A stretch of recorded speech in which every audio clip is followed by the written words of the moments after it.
So if you've been around on the channel for a while, you might have seen my gal Kyra there learning how to hand split. She's a city girl and likes learning country stuff about the place, and she found the hand splitting to be fun, although she's no powerhouse, of course. Anyways, this Champion splitter, I just want to point out a few things on it because I'm going to show Kyra how to operate it properly. So I'll make a safety tutorial sort of video about operation. Anyways, I bought this from TSC, which has now been bought out by PV Mart, oh, I don't know, 8 or 10 years ago. And I had the good sense when I came home to redo, you know, they're just assembled by kids in the back room, or handed the assembly manual. And they had the Teflon tape wadded on there, and the lines set up in a fashion they'd chafe operating as the lines pulse with the hydraulic tension. So I carefully set up the lines so they're not chafing either in its horizontal operation, or these things will stand up and operate vertically. I put on the electrical tape to stop the UV light from breaking it down, and if I do have something that starts to chafe, I'll see it fray the tape and I can correct that issue. I also had to dig into my old motorcycle kit, how the light is there, and I had to put a master link off a motorcycle on here, and then I shimmed, where are we, where's my finger, I shimmed up this business here. I'll go around the other side. The handle, I mean, come on, you know where it's made, right? It's cheap stuff.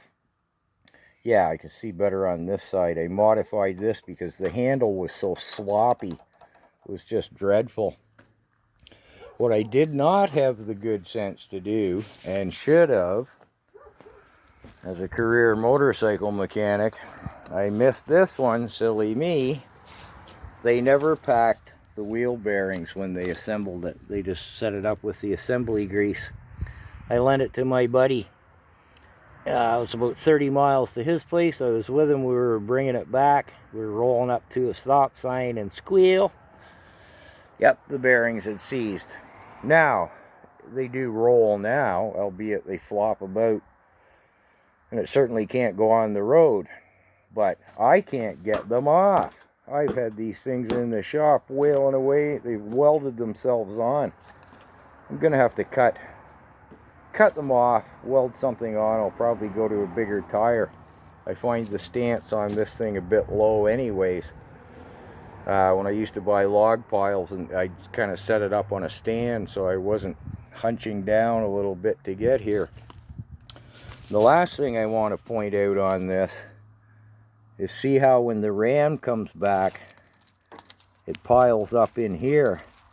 And depending on the wood, when I first caught it, the first time I used it, it had packed in there so bad I had a devil of a time getting it out. It would have horrified the cylinder. So I think you can see in the light, I took my Sawzall and relieved it, cut it out here. But it's still something you want to keep your eye on. You don't want to let that get packed up. Again, some woods are better than others. Usually I keep a little coat hangery sort of thingly hanging there, and I give it a probe once in a while and clean it out. Anyways, and they could have made those relief channels a little bigger for the rubbish, but not a bad machine all in all.